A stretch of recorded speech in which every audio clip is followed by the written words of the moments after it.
Всем привет, с вами Максим, и вы на моем канале Дача 47. Но я сейчас не нахожусь на даче, я сейчас нахожусь вот здесь. Вот если вы знаете, напишите в комментариях.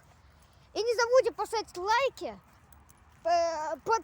больше подписок, чтобы было, и больше подписчиков, и больше всего просмотров.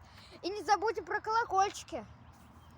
И у меня скоро выйдет новый трек на 93 подписчика. Всем пока, с вами был Максим, и вы были на моем канале Дача 47. Всем пока.